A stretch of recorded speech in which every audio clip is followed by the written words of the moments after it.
Hemos acabado 2020 y da la sensación de que en este 2021 el universo no va a aflojar ni un poquito el ritmo sobre la humanidad, ¿verdad, Jonathan? Para mí seguimos en 2020, la verdad. Eso del 2021, déjaselo para los mayas, porque vamos, como está la cosa, como para salir de casa. 2021 le ha dicho a 2020, sujétame el cubata, pero ya estamos nosotros aquí para amenizaros un poco la nevada.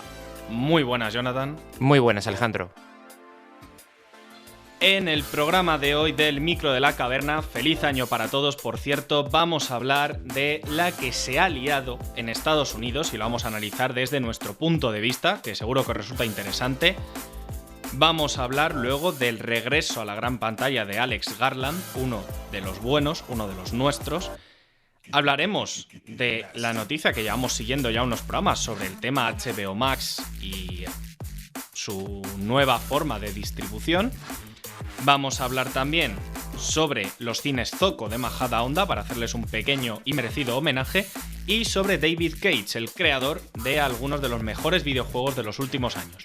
En la sección de cine, como ya es habitual, hablaremos de dos películas tan iguales como diferentes que son Snowden y Her, y daremos nuestras recomendaciones ya habituales en el programa. Vamos a entrevistar a David, un informático que viene a debatir con nosotros pues un poquito sobre tecnología, sobre ciberseguridad y demás, y creo que os va a resultar muy interesante escuchar lo que tiene que decirnos. Como veis, queda un programa súper interesante. Ponemos un poquito de música y volvemos.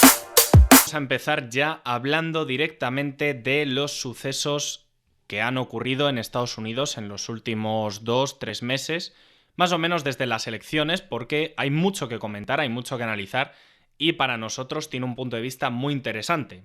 Como sabéis, en el transcurso del recuento de las últimas elecciones estadounidenses, a medida avanzaban las horas y Donald Trump empezaba a perder ventaja en estados clave, que luego supusieron la victoria de Joe Biden, declaró el ya expresidente que se habían cometido interferencias y que él había ganado el voto legal, hechos que jamás pudo refrendar con pruebas ni evidencias de ningún tipo. Como bien ha dicho Alex, Trump, cuando empezó el recuento de votos, ya había dado por hecho de que él había ganado, lo que alentó a su masa. Con el paso del tiempo y mientras seguían contando los votos, los medios de comunicación, cuando aún faltaba muchísimo por terminar de saber quién iba a ganar, dieron por ganador a Biden, lo que a Trump hizo que se le encendiese la bombilla de emergencia. Y estaba observando de que no lo iba a tener nada fácil. Trump se subió al atril y dijo que estamos hablando de un fraude electoral. Súmale a todo esto, desde antes de las elecciones, Trump dejó caer por Twitter de que había algún tipo de conspiración para que no ganase de nuevo la presidencia. Súmale a esto también de que en redes se hizo viral un vídeo donde había un observador electoral republicano al que se le negaba la entrada a un centro de votación en Filadelfia, lo que hizo saltar aún más todas las alarmas. Finalmente se le dejó pasar al señor para que pudiese observar que el recuento estaba bien. Súmale a todo esto de que hubo muchísimas más imágenes, muchísimos más vídeos, muchísimos más gráficos y más mensajes de este tipo de contenido, bajo el hashtag Stop the Steal, paren el robo. Trump declaró de que estaban aún más en un fraude electoral público estadounidense. En Facebook se creó un grupo llamado Paren el Robo, que se convirtió en uno de los más rápidos en crecer en la historia de la red social. En menos de un día tenía unos 300.000 miembros, para que os hagáis una idea. Muchos de los mensajes que estaban en este grupo estaban centrados en el fraude electoral, donde se afirmaba que había papeletas con nombres de personas que estaban muertas. Vamos, como si fuese un capítulo de Los Simpson. Todo esto sin pruebas. Aparte de que había otro tipo de mensajes que alentaban a una guerra civil o a una revolución. Algo muy loco. Al día siguiente Facebook cerró este grupo, pero ya había generado un montón de actividad, lo que generó que se creasen muchísimos más grupos aparte. Una vez declarado ganador Joe Biden por la mayoría de medios estadounidenses, Trump y su equipo de abogados centraron sus esfuerzos en poner demandas a todo lo que consideraban oportuno y a todo aquel que consideraban oportuno para intentar que la justicia y los jueces norteamericanos les acompañasen en su cruzada contra las elecciones. Se calcula que llegaron a interponer entre 60 y 70 demandas, más o menos, ninguna de las cuales ha acabado siendo un juicio ni nada que se le parezca. Y por cierto, además, unas elecciones que, aun cuando todo esto estaba ocurriendo, seguían sin haber acabado de contar los votos. Todo esto provocó que hubiese manifestaciones. Una de las más conocidas fue la de Washington, en la que Trump se pasó a saludar. Como bien todos sabréis, se produjo el asalto al Capitolio, que fue alentado por grupos extremistas y antimigrantes, como el Proud Boys, que son los chicos orgullosos, que junto a tweets de Trump y demás seguidores de renombre alentaron a toda la masa mediante redes sociales para manifestarse y asaltar el Capitolio, salir con armas, iniciar la famosa revolución, etcétera, etcétera, etcétera. Bueno, al final las imágenes yo creo que hablan por sí solas. Es entonces cuando Jack Dorsey, el CEO de Twitter, toma la decisión que ha provocado el que hoy os estemos hablando de este asunto, y es que decide censurar la cuenta de Donald Trump, suspenderla de manera permanente, así como la propia cuenta de la presidencia de Estados Unidos, con Donald Trump en ese momento siendo presidente en funciones de Estados Unidos aún, por presuntamente incitar a la violencia. Alegando en un comunicado actuar en nombre del pueblo, decide cerrar su cuenta por 2 tweets que procedo a leer traducidos por mí, y ambos publicados tras el asalto del Capitolio. El primero es: los 75 millones de grandes patriotas americanos que votaron por mí, por América primero y por hacer América grande de nuevo, tendrán una gran voz en el futuro, no serán faltados al respeto o tratados injustamente de ninguna manera o forma. Y el segundo tuit que decía: para aquellos que han preguntado, no asistiré a la investidura del día 20 de enero. Bien, en el comunicado que hizo Twitter para justificar sus acciones, interpretan ambos tweets de manera muy, pero que muy libre, y más tarde hablaremos de esto, ya que hablan de que Trump incita a la violencia, que deja caer que la investidura es un espacio seguro para cometer un atentado sin poner en riesgo su integridad física ni su vida, e incluso habla de unas presuntas protestas armadas que Trump alentaría con estos mensajes y que las cuales, según el propio Jack Dorsey, ya se estaban poniendo en marcha tanto dentro como fuera de Twitter. Todo esto provocó que en redes sociales estuviese al rojo vivo, con mensajes alentadores para salir a la calle, sacar al ejército, reiterando el fraude electoral y demás. Llegó hasta tal punto que, como bien ha dicho Alex, suspendieron todas las cuentas oficiales de Trump, incluido la cuenta oficial de la presidencia. Entonces se acentúa un proceso que ya estaba en marcha desde que Twitter empezara a catalogar como engañosas las publicaciones de Trump hace un tiempo: el éxodo de sus seguidores y votantes a Parler, una app de microblogging alternativa a las grandes que presume, con una previsible intención de crecer atrayendo al público pues que buenamente pueda, de permitir total libertad de expresión. Ahora mismo es una aplicación, una red social que cuenta con unos 8 millones de usuarios, en su mayoría recientes y de ideología cercana a la ultraderecha y por tanto al trumpismo. Esta app permite hasta 1000 caracteres por publicación y funciona en realidad de manera muy similar a Twitter o Facebook, con un sistema de difusión o de voto favorable similar al retweet me gusta o al me gusta compartir de las apps anteriormente mencionadas. Esta red social alternativa está lleno de todo tipo de contenido racista, homófobo, sexista, de incitación al odio, a la violencia, etc. Tanto Trump como, por ejemplo, Vox han sido algunas de las personas o grupos que han pedido a sus seguidores que se unan a esta red social para poder hablar sin problema de sus cosas. Ya os podéis imaginar qué tipo de contenido puede haber dentro de esta red social. Pero a Parler parece ser que se le está acabando al chollo, porque todas las empresas tecnológicas que prestaban servicio a esta aplicación, a esta red social, para estar en sus plataformas digitales, expulsan a la red social a raíz de toda esta revuelta. Amazon, Google y Apple son de las 3 que han expulsado a Parler, diciendo que todo este contenido viola sus términos y servicios.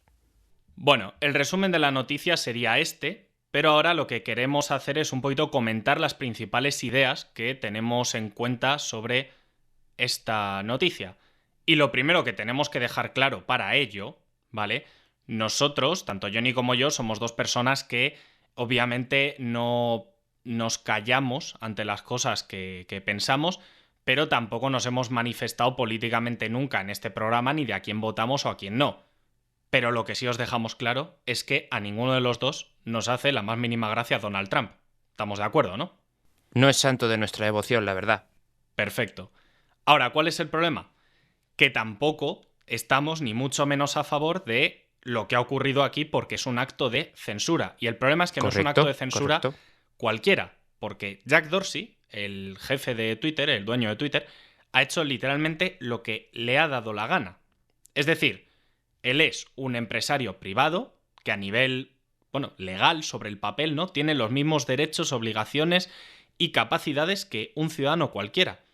Y es un tío que se ha atrevido a censurar a un cargo electo, por mucho que no nos guste y por mucho que nos joda, es un tío al que votaron no sé cuántas decenas de millones de americanos. Entonces, ¿quién es Jack Dorsey para censurar al presidente de un gobierno? Me da igual que sea el suyo o el de otra nación.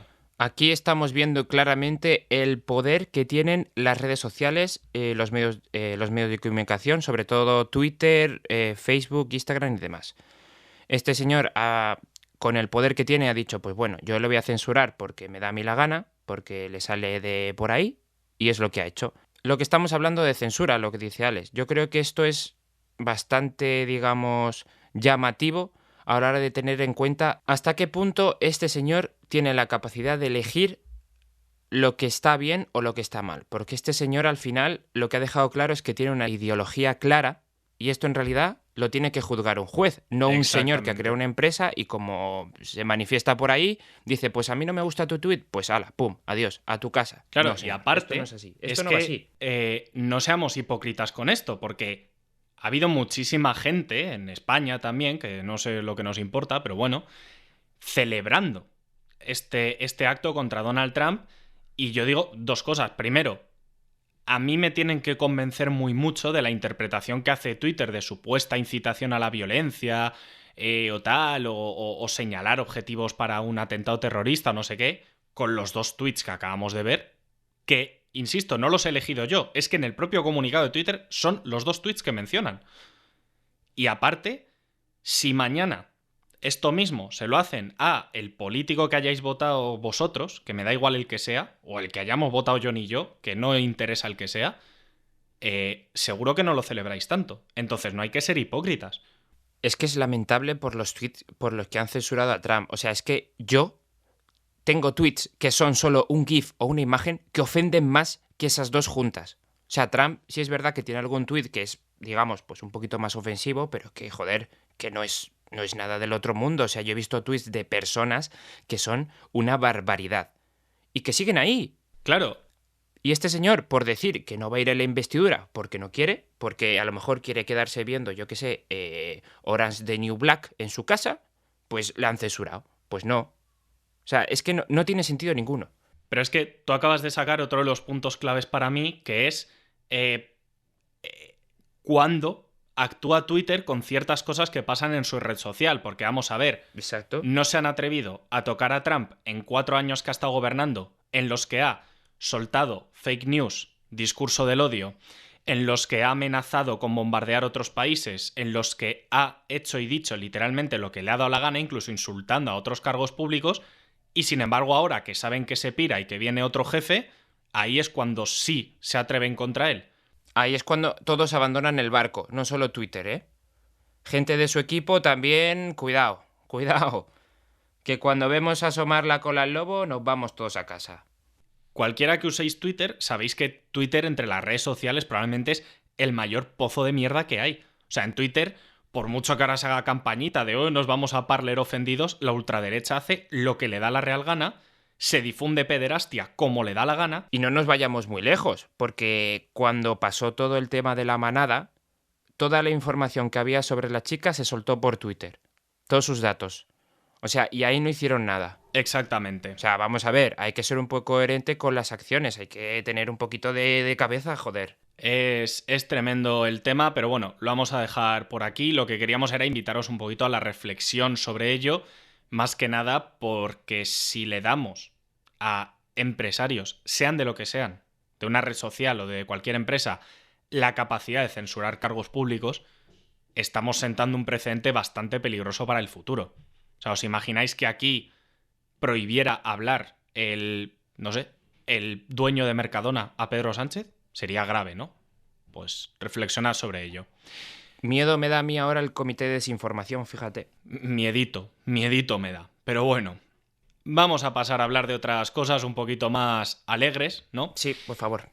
Y es que cuando los buenos del cine se ponen manos a la obra, el cine está enhorabuena, y también lo estamos nosotros, los amantes o aficionados del séptimo arte. Por ello, hay que felicitarnos por el regreso a la gran pantalla de Alex Garland, un cineasta con una corta pero buena carrera como guionista, una corta pero muy buena carrera como productor y una corta pero tremenda carrera como director, ya que las dos únicas películas que ha dirigido son Annihilation, la peli de 2018 de Netflix, y la excelente y maravillosa Ex Machina de 2015, que yo ya comenté en este programa hace unos años. Uf, qué buena es. Y es que alguien que tiene el potencial de crear obras de esa categoría es digno de tener en cuenta cuando se vuelve a poner al mando de un proyecto. Entonces, de su próxima película no sabemos mucho, solo que se llamará Men, y la producirá el mismo equipo de A24 que produjo Ex Machina, con Scott Rudin a la cabeza. Se habla de que en breve se va a anunciar a Rory Kinnear y Jessie Buckley como actores protagonistas. La película, de momento, tiene un gran director, que además ha escrito el guión, una buena productora y dos actores capaces de dar vida a la historia. Así que esperemos que Garland nos regale otra historia de ciencia ficción tan maravillosa como las que ya ha creado, que al menos a mí no se me va a ir nunca de las retinas. Yo me he apuntado ya un recordatorio en Google para cuando salga nueva información me avise, porque es que estoy entusiasmado, la verdad, con esta noticia. Y no nos vamos a ir muy lejos de cine, porque vamos a hablar de lo que venimos hablando en los últimos programas, que es de HBO Max. Yo creo que es ya de todos sabidos el acuerdo que tiene Warner con HBO Max para estrenar durante este año 2020 todas sus producciones simultáneamente en salas de cine y en streaming. A los profesionales, a los cineastas, esta idea no les ha gustado nada, pero nada de nada, y quieren castigar de alguna manera tanto a HBO como a Warner.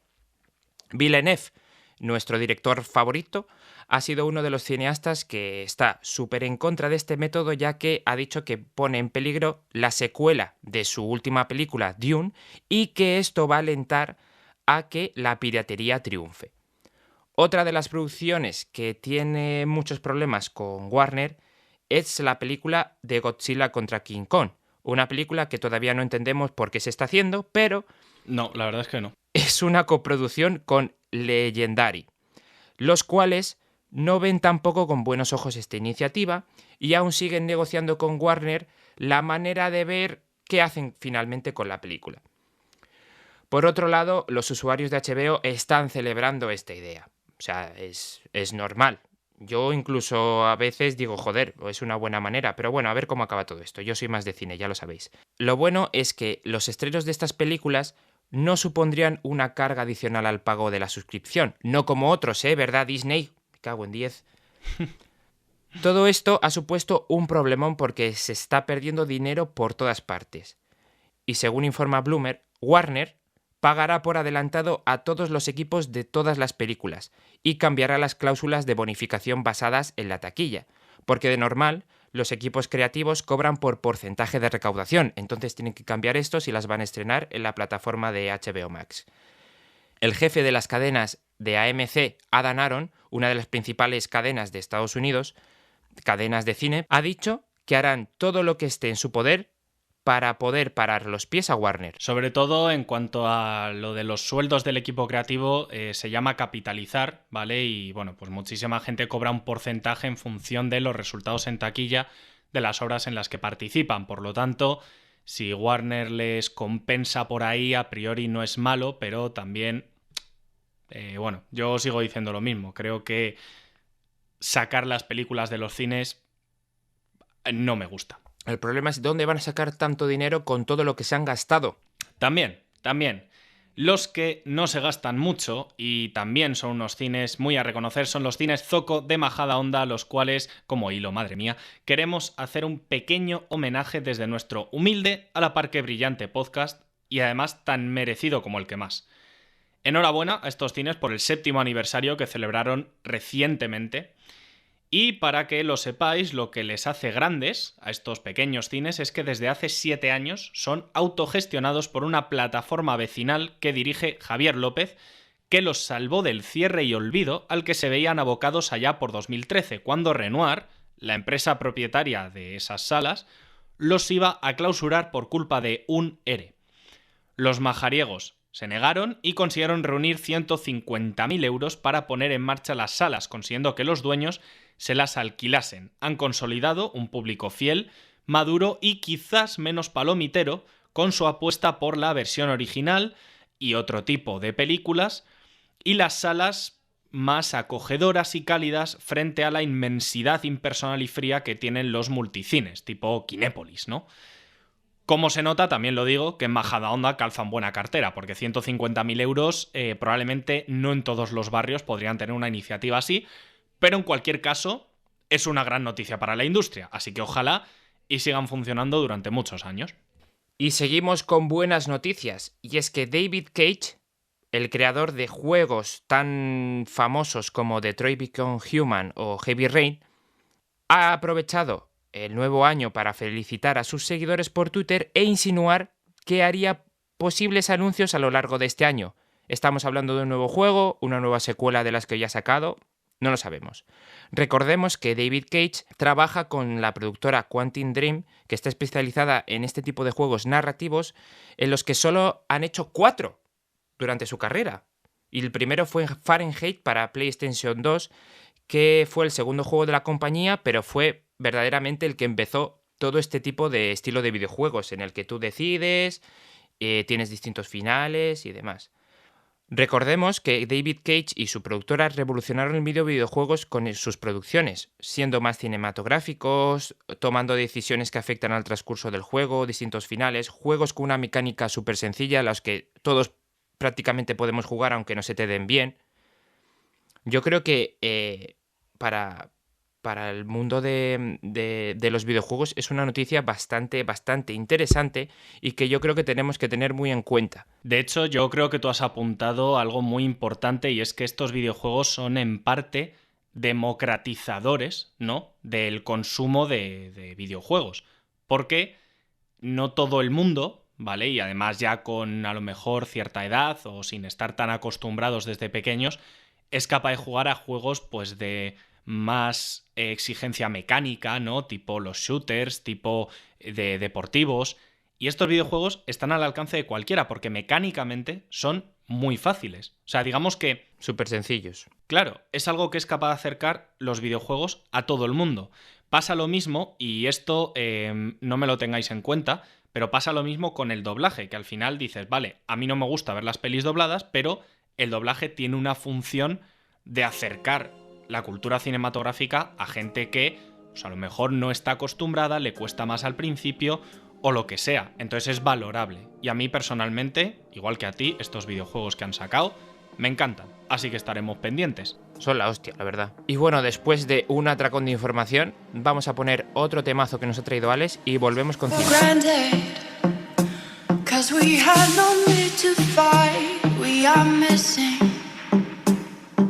And thinking of the times we took it for granted. Cause we had no need to fight, we are missing. Now there's echoes left behind. Dancing to the same old song. I just wanna dance again.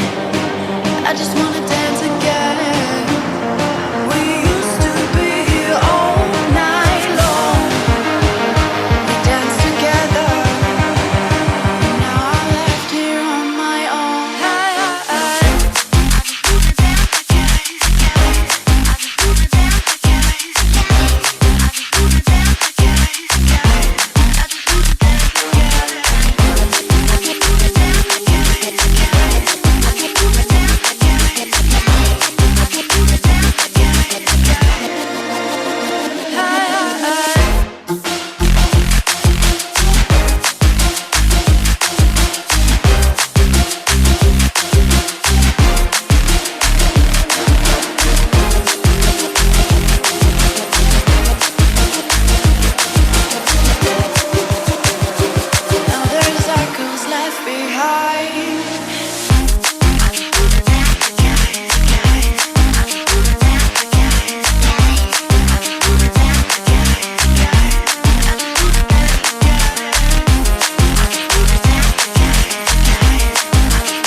Took it for granted, cause we had no need to fight, we we are missing.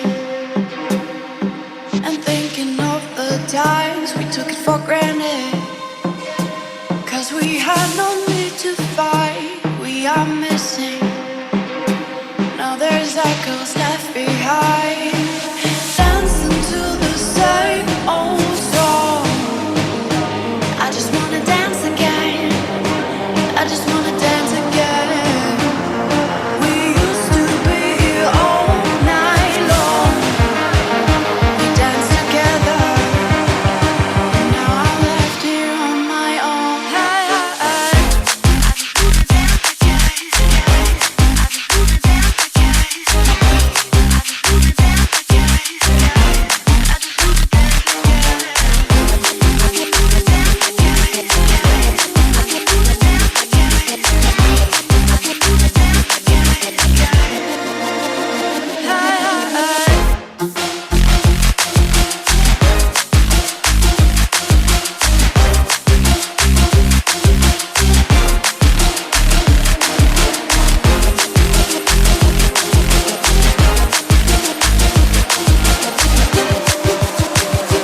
Now there's echoes left behind.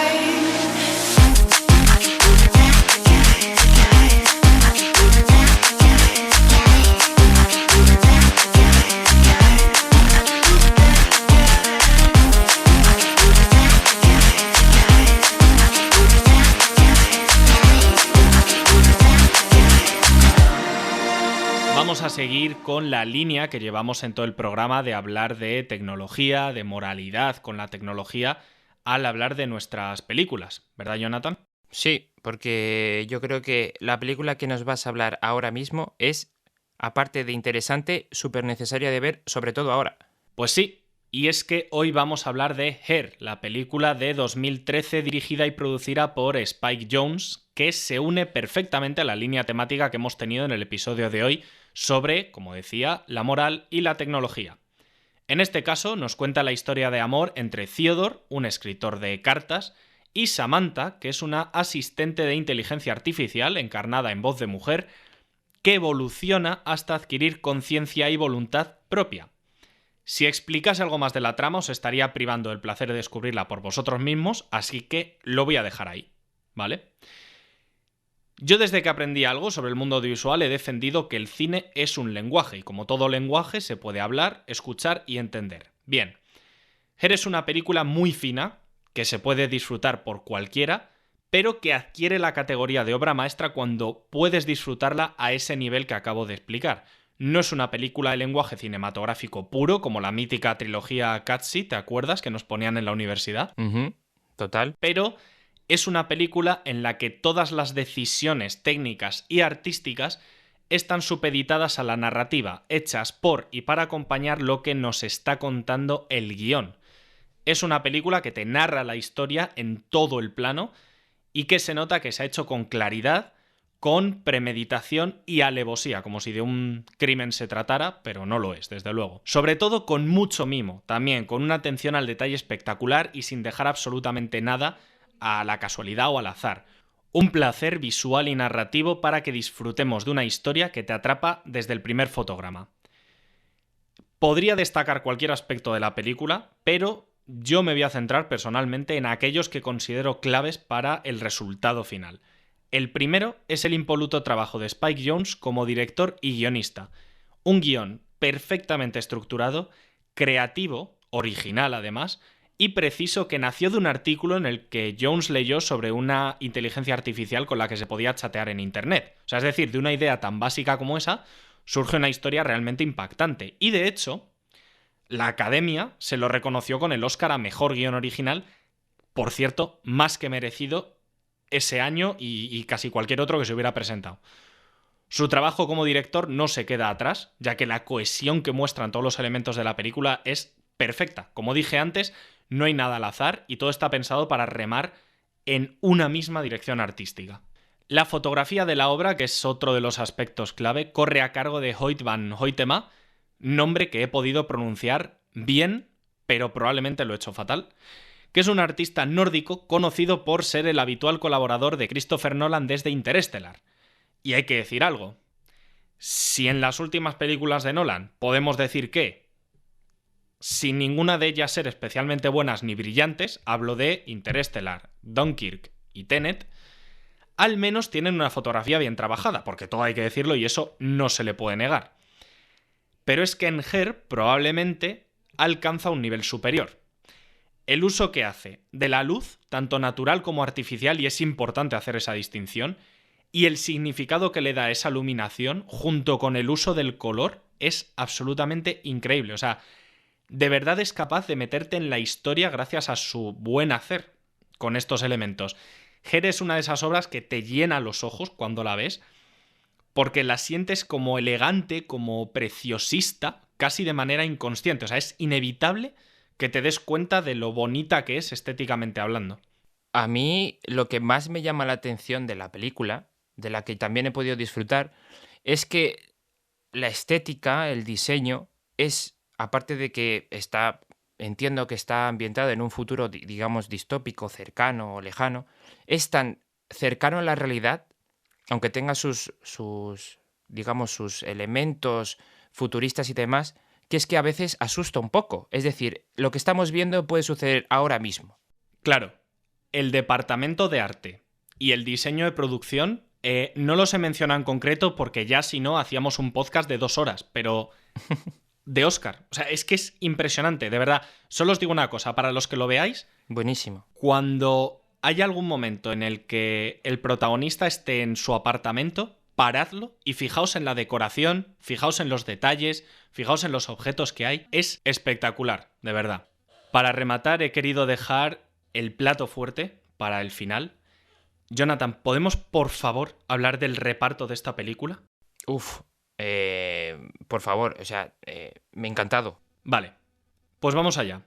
Her tiene como secundarias a Rooney Mara y Olivia Wilde, que son 2 actrices solventes, que no se les da mal actuar, ¿vale? Añade a esto a un irreconocible pero bastante serio en cuanto a su actuación, me refiero, Chris Pratt, y a Amy Adams, que es una de las mejores actrices de los últimos años. Con estos 4, tú ya tendrías un elenco más que solvente para una buena película y aún no he llegado al dúo protagonista. Y la pregunta que yo me hago es, ¿alguien me puede explicar o me sabe explicar por qué a Joaquin Phoenix no le dieron el Oscar en esta peli? Por el marketing, básicamente. Lo único que me calma de que se lo dieran por Joker es el hecho de que al menos se lo han dado, porque tú y yo hemos hablado muchas veces, esta, The Master, entre otras, se lo merecía 1000 veces más, pero bueno, al menos se ha hecho justicia. Vamos a quedarnos con eso. Joaquin Phoenix está realmente impresionante aquí. Ya está, ese es el comentario, ese es el resumen. Sabe perfectamente representar a un personaje que es bastante complejo, está lleno de matices muy sutiles, pero ahí están, como es Theodore, y realmente es capaz de hacer que le comprendas y que empatices con él, que al final es el objetivo. Pero para mí, la corona se la lleva Scarlett Johansson, una actriz que, por el mundo en el que vivimos, muchas veces se habla más de ella en otros aspectos y no se lleva el reconocimiento que se merece porque, de verdad, es realmente buena actriz. Hemos hablado en los últimos programas de los papeles tanto de Hugo Weaving en V de Vendetta y de Karl Urban en Dredd, explicando la dificultad de darle expresividad a un personaje actuando con la cara tapada. Bueno, en esta peli, Scarlett Johansson logra el más difícil todavía, que es que no la veamos en ningún momento, porque no existe físicamente en la película, y sin embargo se hace sentir presente en todo momento, y llegas a sentir su enorme presencia en la pantalla. O sea, es impresionante. Una curiosidad con Scarlett Johansson y con la voz, con su personaje, es que de primeras habían escogido a otra actriz para hacer la voz de la inteligencia artificial. Samantha era, ¿no? Samantha Morton, sí, eso es. Samantha Morton. Pero debe ser que por cosas de producción o demás, postproducción y demás, decidieron coger a Scarlett Johansson y colocarla en postproducción, ¿vale? Luego, pues, Scarlett Johansson contactó con esta actriz, le dijo, pues, que lo sentía mucho, que era trabajo, que tal, no sé qué, no sé cuánto, y bueno, la actriz lo entendió, tal, bueno, al final le pagaron, o sea, ¿qué más da? Si te ponen o no, pero bueno. Pero es que a mí me gustaría ver la versión con esa actriz, porque Joaquin Phoenix actuó a raíz de la otra voz, no de la voz de Scarlett Johansson. O sea, me gustaría ver una versión con la voz de la otra actriz. Si es verdad que Scarlett Johansson está espectacular, como tú dices, ha logrado algo que yo creo que es a otro nivel, como lo consiguió Orson Welles con su relato de los alienígenas, la guerra de los mundos y de tal. Yo creo que, por favor, que alguien consiga una copia de la original y la saque, porque me gustaría poder comparar las dos y ver el trabajo de ambas actrices. Sería curioso, desde luego. Es lo que decimos, a ver, es muy difícil superar a Scarlett Johansson Muy en difícil. este papel porque realmente es impresionante lo que hace, de verdad. Es tremendo. Es que te la crees perfectamente y está doblando la peli. O sea, está doblando la peli una vez ya hecha. O sea, bueno, es tremendo. En resumen, por acabar con esta película, un clásico de la década pasada, muy disfrutable para cualquiera y que es imposible de apreciar en un solo visionado como toda gran película. Realmente imposible. Te lo digo ya, le tengo que dar un 10. ¡Ojo! Porque o sea, no puedo encontrar un solo aspecto de la obra que sea siquiera mejorable. Es decir, no sé si habrá ideas más originales, habrá estéticas más logradas, no lo sé, pero desde luego, en lo que es esta película, yo no te puedo decir el guión es mejorable, la fotografía es mejorable, la producción es mejorable, es que no. Por lo tanto, recomiendo a todo el mundo que la vea, de verdad, es absolutamente espectacular. No tengo adjetivos para describir este peliculón. Hostia, un sobresaliente. Yo creo que nunca habíamos tenido un 10 en el programa. Puede que sí, puede que alguno hayamos tenido, yo creo, ¿no? A ver, Pero así tan rotundo sin dudar. A ver, no lo sé, tendría que repasarlo, pero hombre, hemos traído muy buenas pelis aquí. O sea, a ver, tenemos nivel, ¿no? ¿Qué pasa? Sí, pero que de un 10, cuidado. Ya, sí, no sé, ahora dudo, pero bueno. De aquí a unos años luego revisaremos y veremos si le sigues poniendo un 10. Le pondré un 11 igual. Cuando se convierta en realidad la pondré un 11 ya. Ah, bueno, mira, está bien. Mejor. Pues ahora yo os voy a hablar de Snowden. Una película de 2016 dirigida y coescrita por Oliver Stone, uno de los directores más conocidos de Estados Unidos y que, por si no tenéis un poquito de idea, tiene películas tan conocidas como Nacido el 4 de julio, Wall Street, Un domingo cualquiera y muchas más. Este director le gusta muchísimo contar pues, historias o momentos de la historia estadounidense donde, digamos, se realza mucho el patriotismo de otra manera que no sea solo pues, jurando lealtad a la bandera. Oliver Stone es un director bastante curioso porque tuvo durante un tiempo el potencial de hacer una carrera realmente brillante y luego por algún motivo pues se fue apagando. Pero también hay que decir que su aportación no se reduce al cine porque, por ejemplo, es el guionista de la saga Red Dead Redemption, que está reconocida como una de las sagas de videojuegos mejor narradas de todos los tiempos. Juegazos. O sea, ya lo digo ya, son unos juegazos. Chapó por Oliver Stone. Esta película, atento Alejandro, porque cuenta con un reparto bastante interesante. Tenemos de protagonista a Joseph Gordon-Levitt, a Shailene... Joder, es que este nombre se me da fatal. Shailene Woodley. ¿Sabes quién te digo? No sé... No. La Shailene Woodley esta... Joder, ¿cómo se llama, tío? Ah, Shailene Woodley. Eso. Vale. Vale. Shailene Woodley, Melissa Leo, Timothy Olyphant, Zachary Quinto, Scott Eastwood, Nicolas Cage, Rhys Ifans y Tom Wilkinson. Cuidado que estamos hablando de un equipo bastante potente. Hoy hemos traído dos repartos tremendos y lo más curioso es que no hemos repetido ni a una sola persona. O sea, ojito hoy, cómo nos hemos lucido. Cuidado. La película de Snowden es una película biográfica, dramática y de suspense. Nos cuenta el caso de Edward Snowden, que es un informático profesional estadounidense que filtró información clasificada de la Agencia de Seguridad Nacional a distintos medios de comunicación por junio de 2013. La película seguía mucho por las publicaciones del diario The Guardian.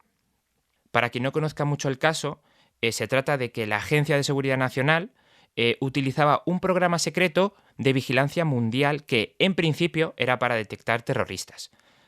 Pero lo usaban para espiar a miles de millones de personas en todo el planeta. Es decir, te miraban los correos, los mensajes de texto, las llamadas, las fotos, los archivos, miraban todo, pero todo, e incluso hasta lo que has borrado. O sea, imaginaos el poder de ese programa y el poder que tenía Estados Unidos en ese momento, y si no lo sigue teniendo. Eso es otro tema. Bueno, pues el caso es que Edward Snowden, fue el papá o uno de los papás del programa. Y la película gira alrededor del conflicto interno que tiene el protagonista sobre si está haciendo o no lo correcto con el programa y con su trabajo.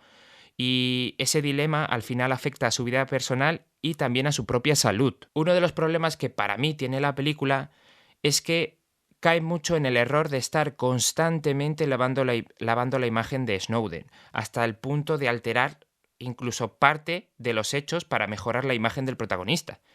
Que bueno, que dentro de lo que es una ficción, pues te lo compro, pero cuidado, que hay cosas que no podemos alterar porque si no se pueden llevar por otro camino. El aspecto técnico de la película, de la dirección, de los planos, del montaje, de la fotografía, me recordó mucho al estilo que tiene Danny Boyle. Es decir, me refiero a la tendencia de esos cambios de formato para adaptarse, por ejemplo, pues a una pantalla de ordenador, a una pantalla de un dispositivo, pues yo que sé, un móvil, tal. Y los planos holandeses, la tendencia a hacer planos holandeses, que Danny Boyle me pone muy nervioso porque lo utiliza para todo, como si fuese un videoclip. A mí me encantan, ya lo sabes. Sí, el nerviosismo del montaje muchas veces es tan rápido, tan taquicárdico, que a veces te pierdes un poco la agitación por algunas secuencias, que le viene muy bien en algunas ocasiones a la película, porque es de suspenses, así como de espías, tal, pero que como Boyle acaba yo creo que abusando demasiado de esos recursos en muchas ocasiones. Me voy a centrar ahora en el reparto. Tenemos a un notable Joseph Gordon-Levitt, que a mí me parece uno de los mejores actores de su generación. Si es verdad que tiene papeles en los que no suele sobresalirse, pero está muy bien. Sí es verdad que en esta película físicamente no tuvo que hacer muchísimo trabajo para el personaje, pero bueno, está bastante notable en esta actuación. El resto del reparto está, para mí, desaprovechado. Es decir, tienes a Tom Wilkinson, tienes a un Nicolas Cage que últimamente está haciendo muy buenos papeles, tienes a Zachary Quinto que cuando quiere actúa muy bien, seas en Star Trek, que hace muy bien de Spock, pero que no están muy, muy aprovechados. Pero bueno.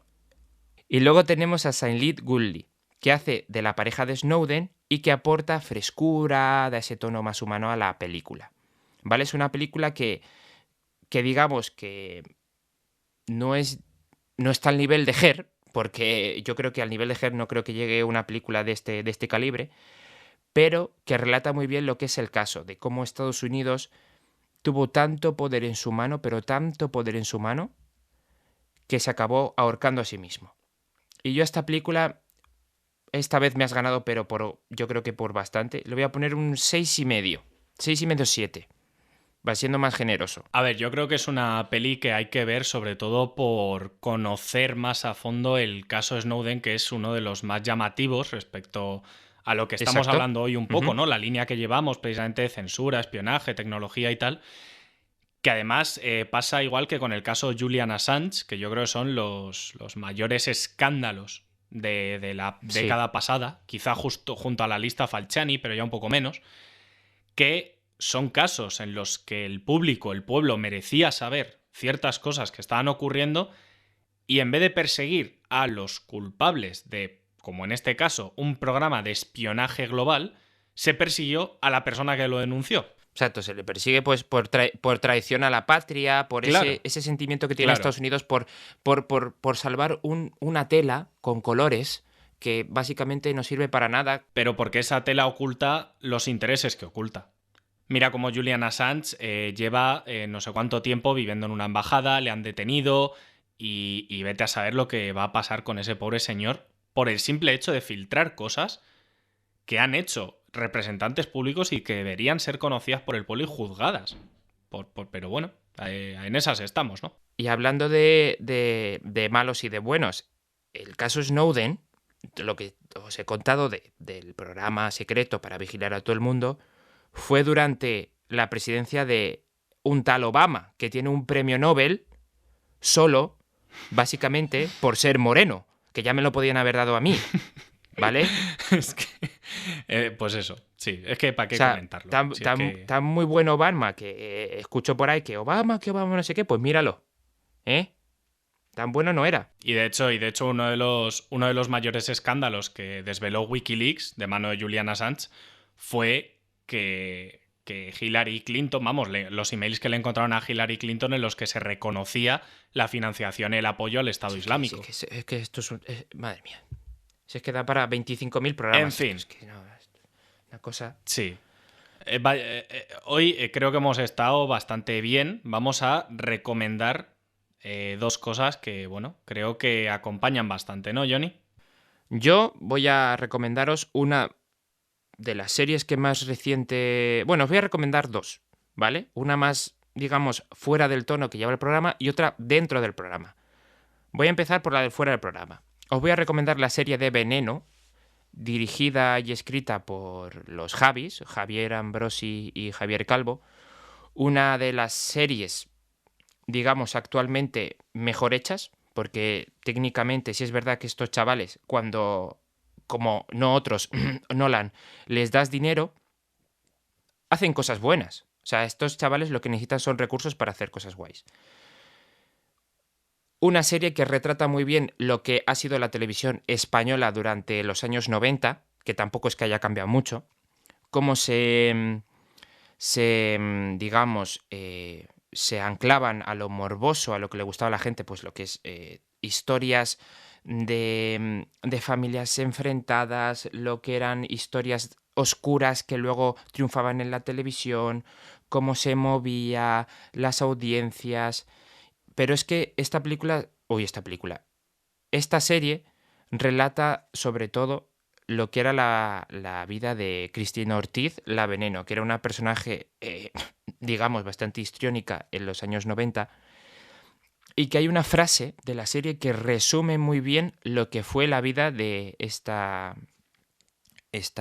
personaje, Cristina Ortiz, que para quien no lo sepa es transexual y que tuvo una vida, digamos, no fácil, no la tuvo bastante fácil, y esta frase resume muy bien que es que ella, aunque no fuese santo de la devoción de muchas transexuales de los colectivos, fue una de las que tuvo que caminar por un camino muy difícil para que las demás pudiesen correr más libremente, que es algo que resume muy bien lo que es la serie.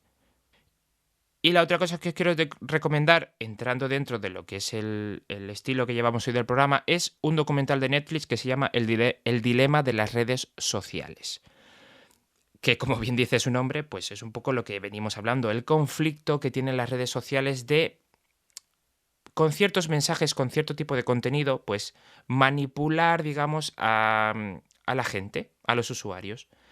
Es un documental que se ve bastante bien, es muy fácil, es muy entretenido, y que lo más curioso del documental es que los que hablan en el documental son gente que han trabajado en empresas o que han creado los algoritmos, pues, de YouTube, de Google, de Twitter, de Instagram.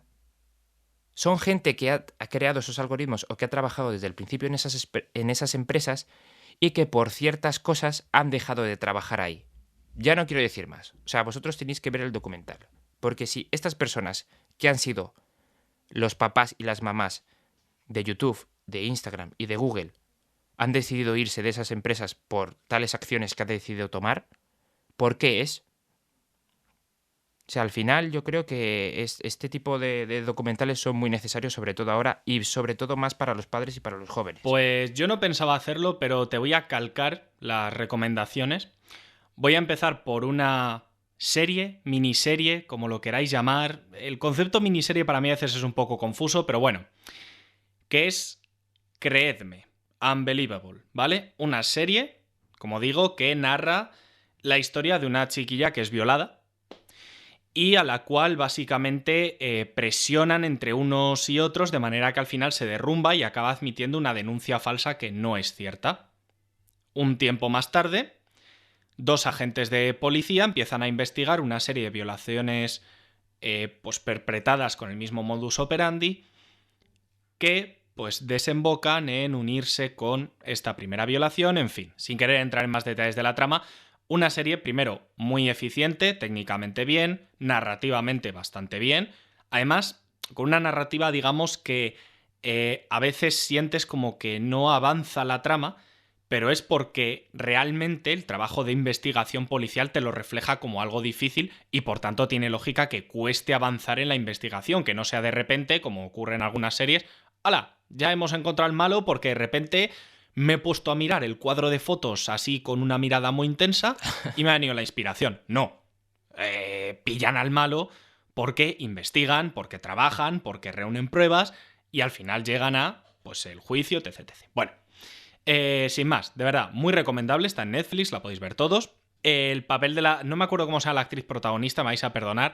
Es una chica joven que está despuntando bastante en cine, en series y tal. Tiene pintaza como actriz para el futuro, ¿eh? De verdad lo digo, tiene pintaza. Y la siguiente recomendación que voy a hacer, que esta ha sido la que no iba con el tono del programa y ahora voy a hacer la que sí va con el tono del programa. ¿Os acordáis que mencionamos que los creadores de Black Mirror iban a hacer un falso documental que se llamaba Muerte a 2020?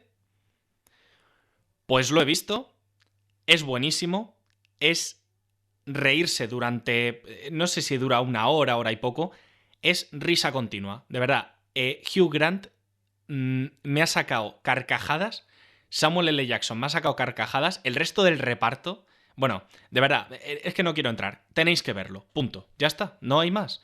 Hugh Grant es últimamente está de 10, ¿eh?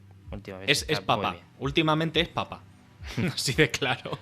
De verdad, vale la pena verlo, os lo recomiendo encarecidamente. Creedme también, las dos series que... O sea, perdón. Las dos obras que ha recomendado Johnny también. Y creo que nos está quedando un programa redondísimo, ¿eh? Espectacular. Y ahora vamos a hablar con una persona sobre ciberseguridad, límites de la tecnología y demás. O sea, hoy todo redondo. Así que, chicos, vamos a poner otro temazo y quedaos porque volvemos ya. Que diga no cohíba a otras personas. Y en el caso de personas como Donald Trump u otros muchos, que lo que hacen es privar, ¿sí?, los derechos y la libertad de expresión de otros, ya en sí eso no es libertad de expresión. No se le puede dar libertad de expresión a una persona que lo que va a hacer es eliminar la libertad de expresión de otras. Entonces, en ese tema, creo que esa es un poco la medida por la que deberíamos ver qué se censura y qué no se censura. Un poco con hilar con Estados Unidos, tema de mensajes y un poco política. Se dice desde hace bastante tiempo que la próxima guerra mundial será por Internet. Desde ordenadores, y ya hemos visto, pues, yo qué sé, casos de típico, pues China roba datos a Estados Unidos, Rusia a Estados Unidos a China, Rusia, tal. ¿Cómo de real es esto? O sea, ¿cómo de cerca está una guerra online, digamos? ¿O a qué país tú crees que deberíamos temer más? A ver, el tema de compra de datos no es nada conspiranoico, o sea, es realista y en cuanto a seguridad, todos los que trabajamos en seguridad sabemos a ciencia cierta, no es algo, ya te digo, no es ninguna conspiración, que se compran accesos a otros países. Por ejemplo, una persona, obviamente siempre lo que te permite hacer ese ataque o no hacerlo es el dinero. Entonces, una persona que tenga suficiente dinero puede comprar a un equipo que compre un exploit, que es como se llama una vulnerabilidad, algo que te permite entrar en otro sitio. Puedes comprar un exploit, hay gente que los vende y empresas que los venden, y entrar donde tú consideres. Por ejemplo, tú compras un exploit para Windows, ¿vale?, que no se ha detectado y que nadie conoce. Tú lo compras, pagas un dineral por él y ya te permite el acceso a un Windows. Y el Windows está en China, en España, en América, en cualquier parte. Entonces, eso es una realidad, el hecho de que se están comprando, y el caso, a lo mejor no tanto de acceso a ordenadores, pero sí de cómo se puede, digamos, manipular un pueblo e incluso generar algo así como guerra, es el Cambridge Analytica, lo que hizo Donald Trump con los datos, en el que básicamente influenció a muchísima gente para votar en base a una publicidad que él había comprado. Entonces, esos son datos, me refiero, eso es verídico. Contando con que tenemos personas que están siendo influenciadas y atacadas en base a algo, el tema de la guerra ya es cuestión de que a alguien le interese o no. Me refiero, no creo que sea tanto una guerra de 10 años o de 20 años o digamos algo como lo que hemos vivido, la Primera y la Segunda Guerra Mundial que hemos vivido, que ha sido algo muy físico, obviamente. Esto sería más casos puntuales, en mi opinión, casos puntuales que interesen a personas. Por ejemplo, China es capaz de robar datos a un país simplemente por el tipo de software que generan y venden los fabricantes y tal, y tienen datos que otras personas no tienen. Y luego América puede bloquear toda la importación de componentes de China. Entonces, en sí eso podría ser ya una guerra, lo único que a lo mejor no tiene muertos, pero en cuanto a víctimas, puede tener muchísimas. En principal también la libertad de expresión y de compra y de todo. Entonces, no es tanto una guerra en sí, pero sí que es algo que llevamos tratando muchísimos años y que sin duda está yendo a más. Me refiero, cada vez hay más ataques, son más constantes, a veces por motivos económicos, a veces por otros motivos, como en el Cambridge Analytica, por ejemplo, que indudablemente acaban siendo económicos. Y al fin y al cabo todo esto acaba siendo una guerra infinita en cuanto a personas que tienen dinero contra personas que tienen poder o que pueden ser influenciables. Bueno, ¿es posible, como siguiente pregunta, que el espionaje político, en función de lo que estábamos hablando, haya alcanzado dimensiones verdaderamente preocupantes gracias al desarrollo pues, de la tecnología, de la informática, ¿no? En particular también. Sí, sin duda. El ejemplo es el Cambridge Analytica. Me parece ya eso, cómo se puede influenciar a través de redes sociales en la población, simplemente mediante publicidad. O sea, no solo tienes que dejar caer ciertas ideas y consigues ya que se vuelquen hacia un lado o hacia otro. Y no es nada complicado, me refiero, no estamos hablando de que haya un montón de gente trabajando con exploits, haciendo movidas súper chungas, muy complicadas y tal, en absoluto. Simplemente tienes que poner un anuncio, te vas a Facebook Ads, pones un anuncio y lo enfocas en el tipo de público que te interesa. Y lo que obtienes como resultado es pues en ese caso una ira genérica de un montón de personas o lo que tú quieras conseguir. Entonces, si tú, por ejemplo, tienes suficiente dinero como para estar atacando constantemente a una persona con publicidad, me refiero, constantemente, mandándole constantemente los mismos anuncios, insistentemente, todos los días recibe el mismo anuncio o distintos anuncios, pero del mismo contenido, obviamente ha calado totalmente en él la idea de lo que él has querido transmitir. Y al fin y al cabo es una influencia en su pensamiento y por tanto una manipulación. Sin datos objetivos, nada, que eso es a lo mejor el problema que hay, la dificultad de encontrar objetividad en Internet. Y ahí ya entramos en el tema de las fake news y, todo este mundo. Otro de los temas que queremos tratar es que es un poco cómo de controlados nos tienen. Porque la película que yo he comentado antes, que es la de Snowden, que es el caso famoso de Edward Snowden, pues relata pues el programa, digamos, de espionaje que tenía Estados Unidos para prever personas con ideología terrorista, digamos, no a favor de Estados Unidos. Lógico, bueno, la película. ¿Existe un riesgo real de que se nos metan en nuestros ordenadores particulares en casa? ¿Existe ese riesgo o ya están en nuestras casas? No, a ver, te voy a contar una anécdota en primera persona. Yo empecé en seguridad con, creo que 13 o con 14 años, en primero o segundo de la ESO. Me metí en internet, busqué cómo hacer un troyano, me leí un tutorial y en cuestión a lo mejor de 3 semanas yo tenía un troyano que era un .exe, un ejecutable, que se lo envié a una persona y controlé su ordenador. Todo, sí, y te digo una persona con 14 años o 13 años, es que ni me acuerdo, mirando en internet, que no tienes que meterte en Tor ni, o sea, en la red, en la deep web ni nada, simplemente tenías que buscar por internet cómo hacer un troyano, que por aquel entonces se llamaba Poison Ivy, lo podéis buscar, o Bifrost, estaban los dos. Te metes en internet, a día de hoy estoy seguro que puedes seguir haciéndolos. Había un programa para ofuscarlos que era para que los ordenadores no lo detectaran, que se llamaba Temida, y con esos dos programas, el Poison Ivy y el Bifrost, eras capaz de generar un .exe que te permitía controlar a cualquier persona que tuvieran Windows, el ratón, veías las contraseñas almacenadas, veías la webcam, escuchabas el micrófono, veías sus archivos. Cuando esa persona borraba los archivos, tú eras capaz de recuperarlos y verlos. Eras capaz de hacer en su ordenador cosas con más permisos de las que él podía. Él a lo mejor era un usuario limitado, pero tú entrabas como administrador. Literalmente el mayor permiso que hay dentro de un ordenador y que no se consigue simplemente siendo administrador. Es un permiso que se llama de servicio y tenías un control absoluto sobre el ordenador, un control que ni el usuario puede tener.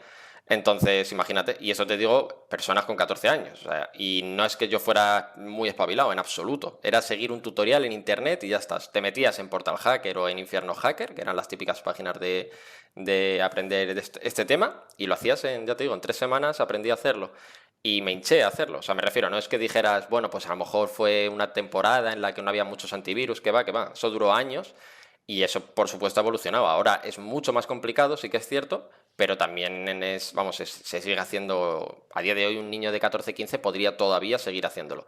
Entonces ya no te quiero contar una empresa. Una empresa es capaz de hacer lo que quiera. La siguiente pregunta que te vamos a hacer va un poquito a colación tanto de lo que hemos hablado en la entrevista como en el programa. Porque aparte de, nos has estado comentando tema movimiento de datos, protección de datos, cosas que se mueven por internet. Hemos mencionado incluso cuando el tema de Donald Trump con Twitter, y te lo acabamos de recordar, que también Twitter ha tenido otras ocasiones para meter mano, ¿no?, a lo que pasa en su red social, como por ejemplo son organizaciones... vamos a decir, de dudosa búsqueda del bien común, por no decir directamente filoterroristas, ultraderechistas o cualquier cosa que también se podría decir, que se organizan a través de Twitter o de Facebook, que para el caso me vale igual. Te hablo también igual de tráfico de fotos de menores que no se deberían mover, Deep Web, no sé, un montón de cosas que al final a lo que nos lleva es a plantearnos si... alguien como tú que trabaja en temas de seguridad informática y demás, cree que realmente hay que regular más y o mejor Internet, redes sociales, webs, este tipo de mundo, ¿no? Es buena pregunta y muy compleja. O sea, ni nos vamos a acercar a rozar ese tema hoy porque, ya te digo, puede ser una charla de 3 horas, pero... Internet tiene... Ayer lo hablaba con mi madre. Internet tiene una cosa buenísima, que es la oportunidad que tienen personas de acceder a recursos o a información de manera gratuita. Es una pasada. Bueno, gratuita. Quitando el hecho de que tengas que ir a un ciber o que tu país tenga la oportunidad de tener internet y tal. Pero quitando eso, me refiero, una persona del tercer mundo, por ejemplo, podría empezar a formarse únicamente viendo internet, leyendo en internet, y acabar siendo una de las personas más especializadas en un tema concreto. Por ejemplo, supongamos que una persona que, no sé, pongamos que de Honduras, tiene algún acceso a internet, empieza a leer sobre el lenguaje de programación Java, empieza a especializarse muchísimo y llega a un nivel en el que esa persona tiene un potencial increíble, mundialmente hablando, o sea, globalmente, no en su país. Eso es una oportunidad que desde luego no se ha tenido, yo creo, que nunca en la historia. Esa es la parte buena. La parte mala es desde la manipulación que hay, la adicción que hay, la facilidad que hay de que personas que no debieran se junten. Entonces, controlarlo es complicado, la verdad. Y nosotros, por ejemplo, que sí que trabajamos a menudo con la policía y vemos cómo ellos investigan... cómo son capaces de detectar ciertos grupos o núcleos de personas que están tramando, pues eso, desde terrorismo hasta simplemente estafas. Es una pasada ver cómo son capaces de detectarlo y las técnicas tan elaboradas que usan para pillarles. Y podéis ver vídeos de, por ejemplo, un chico que se llama Edu Soto y que trabaja también con la policía y que ha pillado a muchos estafadores. No es nada fácil en absoluto, me refiero, la policía está haciendo un trabajo brutal, muy complicado para detectar casos y aún así nos sobran malos. Entonces, no es fácil, sí, sin duda, sí. O sea, a tu pregunta sí que hace falta control, sí que hace falta una investigación mayor y ver qué está haciendo la gente en Internet, pero es casi imposible. Me refiero, siempre que quieras rehuir de ese control vas a poder. Siempre vas a tener canales de IRC, que es un canal de comunicación que no es tan fácil de rastrear. Siempre vas a tener la capacidad de irte a la Deep Web, o incluso, ya no a la Deep Web, de conectarte tú directamente a la casa de una persona y mediante texto cifrado comunicarte con él. Es muy complicado. Lo único que puedes hacer es reducirlo, disminuir el peligro al mínimo. Y yo creo que eso ya se está haciendo, y creo que más ya no se puede hacer. Me refiero, la policía está haciendo su trabajo, evoluciona muchísimo, va muy al ritmo de los estafadores, y las empresas de seguridad, como es Telefónica, o pueden ser un montonazo más, como ESET o muchas otras, hacen un trabajo brutal, cogiendo a los mejores del mundo, y concretamente en España tenemos un nivel muy, muy alto en ciberseguridad para evolucionar esas técnicas de detección lo más posible. O sea que no es un mensaje alentador quizá, pero saber que no se puede hacer más y que se está pillando muchísima gente ya es algo, ya te hace sentir un poco mejor.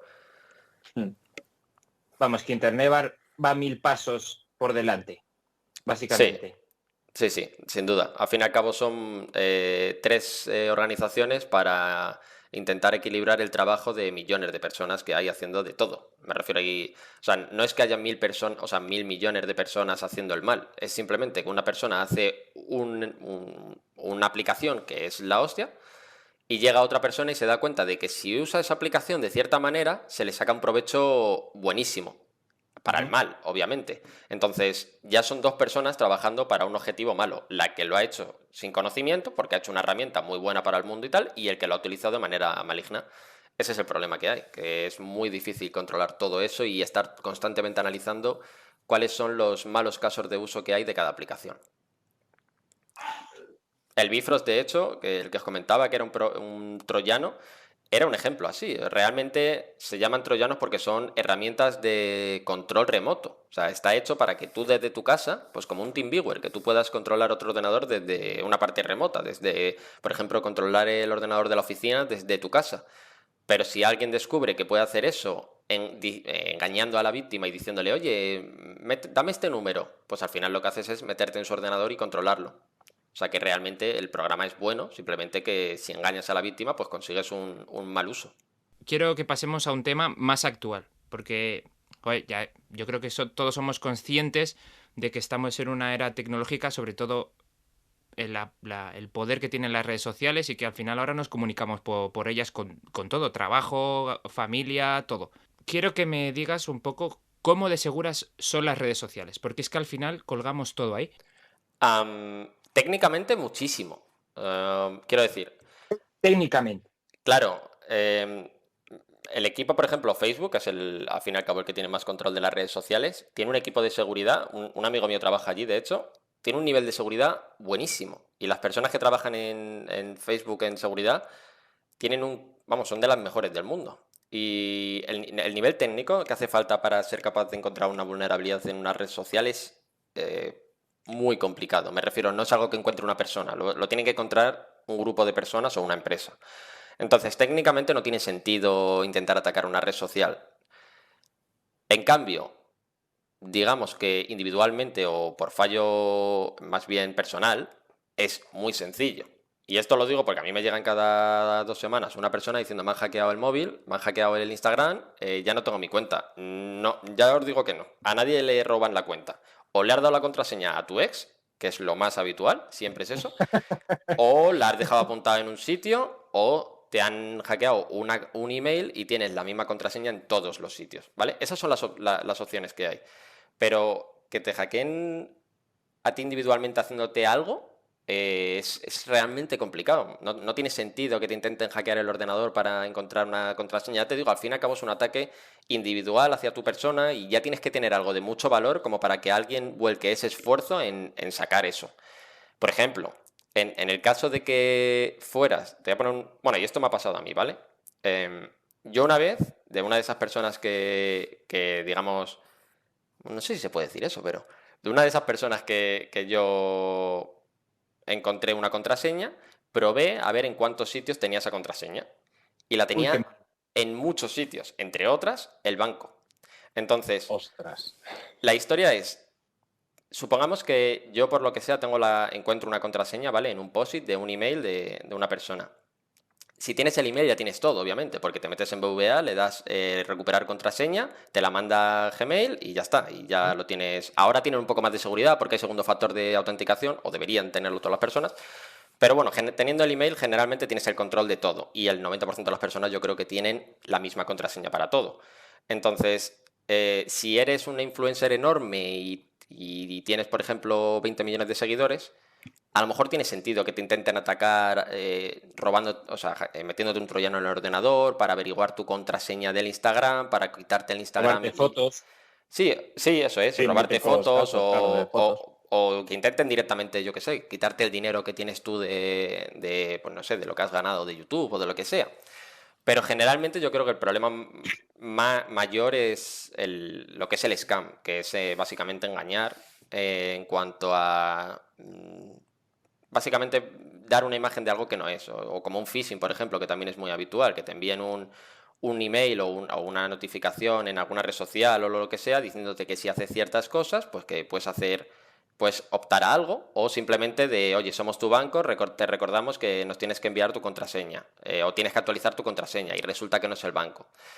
Entonces, lo dicho, técnicamente son muy seguras, es imposible, ya te digo, si alguien tiene dudas de si le han hackeado el Instagram o el Facebook o cualquier red social porque alguien que sabe de un poquito de seguridad le haya hackeado, en absoluto. Esa persona, ya, vamos, es imposible. Y si supiera tanto de seguridad, no te hackearía a ti, te hackearía directamente a Bill Gates, porque si hackeas Instagram, da igual a una Sí, persona alguien que se u le puede otra. sacar cosilla, ¿no? Eso es. Dinerillos, cosas con las Eso que es. puedas sacar pasta. Entonces, el O problema sea está que en el sentido común. Lo que digo es, si las personas tienen sentido común, la seguridad está más que garantizada para todas las personas. Y no hace falta tener conocimiento de seguridad para estar seguro. Simplemente tener sentido común y que no te pase como le pasó a mi novia, por ejemplo, de que si estás en Safari no te va a saltar un pop-up de tienes un virus, porque es un navegador y te has metido además en una página para hacer cosas ilegales, o sea, para descargar películas. O sea que... O sea, que tú dices que el más seguro, o sea, el equipo que tiene una seguridad, digamos, más sólida es Facebook ahora mismo. Hombre, la empresa que más seguridad tiene del mundo es muy probable que sea Facebook. Sin duda, a ver, son los que más invierten en tecnología y serán los que más dinero tienen invertido en ello. Y tienen que ser Facebook,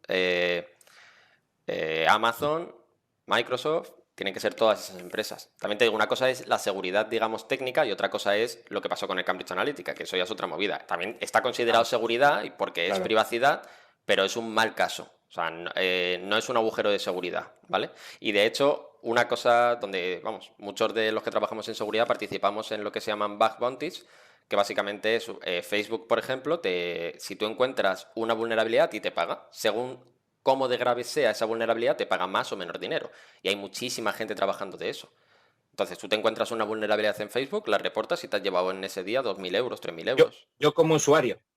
No, una persona que tenga conocimiento de seguridad. Tiene que ser un ataque Si técnico. no, ahora mismo abro el Facebook y me pongo a mirar cosas, ¿eh? Yo tengo bastante tiempo libre a veces, ¿eh? Tiene que ser un ataque técnico. O sea, tiene que ser... Cada ataque tiene su nombre, pues cada ataque tiene un precio asignado. Entonces, si encuentras, por ejemplo, un SQLI, pues te pagan directamente... Bueno, te contratan básicamente. Te pagan a lo mejor 25.000 euros en el día y al día siguiente te contratan. Porque es el ataque más grave que hay. También por tocar un poquito todos los temas y hablando de peligros de internet y demás, ¿cómo de seguro es comprar con PayPal o tarjeta de crédito por web? Técnicamente muchísimo también. Me refiero, al fin y al cabo todo lo que conlleva dinero suele tener una seguridad muy importante porque las multas son muy grandes y no les interesa en absoluto tener que desembolsar 1.000.000 de euros o de dólares o lo que sea. Pero, ¿cómo de seguro es para cualquier persona hacer una compra? Bueno, diría que a día de hoy sí, diría que a día de hoy bastante, la verdad. Creo que siempre que tengas claro lo que te digo, el sentido común y que sepas dónde estás comprando, por ejemplo, si tú quieres comprar a Nike, tienes que ir a nike.com y mirar arriba que ponga nike.com y que tenga HTTPS. Tú no tienes que entender lo que es el HTTPS, ni por qué es bueno ni por qué es malo. Tienes que saber que tiene que estar, porque es bueno, y ya está. Simplemente saber que eso es bueno y punto. Pero no le vas a pedir a una persona de la calle que sepa lo que es HTTPS y qué diferencia tiene la S con el HTTP. No tiene sentido. Tú hazme Entonces, caso que yo entiendo. siempre que tú puedas, siempre que la gente tome esas medidas básicas, yo creo que es muy seguro comprar en internet. Y vamos, de hecho, yo siempre lo he pensado que las veces que los negocios que yo tenga o las personas que yo trabaje y que les pueda ayudar, yo creo que internet es el mejor sitio para promover un negocio. Hostia. Para ir cerrando, digamos, la entrevista, que queremos tocar un tema que, aunque no sea, digamos, de tu profesión, tiene relación, ¿vale? Porque al final, poco a poco estamos viendo que cómo la inteligencia artificial se está instaurando en nuestras vidas poco a poco. En robots, ahora hay aplicaciones también que, yo que sé, que crean caras desde cero. O sea, tú pagas un cierto dinero, te crean una cara cero con distintas fotos en distintas situaciones, y te puedes crear, por ejemplo, un perfil falso. Debemos tener cuidado o miedo ante la llegada de la inteligencia artificial, porque sí es verdad que el cine, por ejemplo, muchas veces nos mete miedo con la inteligencia artificial. Terminator, la última, que nos parece un peliculón, que es Ex Machina, que lo explica muy bien. ¿Crees que deberíamos tener miedo? ¿Deberíamos tener algo de cuidado? ¿O simplemente tenemos que ver cómo avanza el tiempo y a ver cómo se instaura la inteligencia artificial, la sociedad? Hombre, yo creo que un poco de miedo sí, porque hay ya generadores de discursos falsos. Básicamente lo que hacen es coger la cara de Trump, por ejemplo, con 3 movimientos ya son capaces de simular un discurso y simplemente y hay simuladores de voz. Entonces tú puedes hacer que un vídeo, o sea, que una persona, persona que tú digas, que tú quieras, diga lo que tú quieras y que sea indistinguible de la realidad. Entonces ya eso de por sí debería acojonar bastante. Pues David, ha sido interesantísimo hablar contigo. Te damos las gracias los dos por haber compartido este rato con nosotros y bueno. Encantado de estar aquí, muchas gracias a vosotros. Nada, ponemos música y volvemos en un momentito. En el programa simplemente os vamos a dejar un poco con una mínima reflexión, ¿no? Hoy nos hemos puesto realmente temáticos, hemos redondeado bastante todo el contenido para ir en la misma dirección. También porque pensábamos que era importante, ¿no? Quizás el tema tecnología y hasta dónde puede llegar la tecnología se vende como puro progreso y hay veces que quizás nos la están colando sin que nos demos mucha cuenta o a lo mejor incluso sin que nos queramos dar cuenta, que eso también es grave.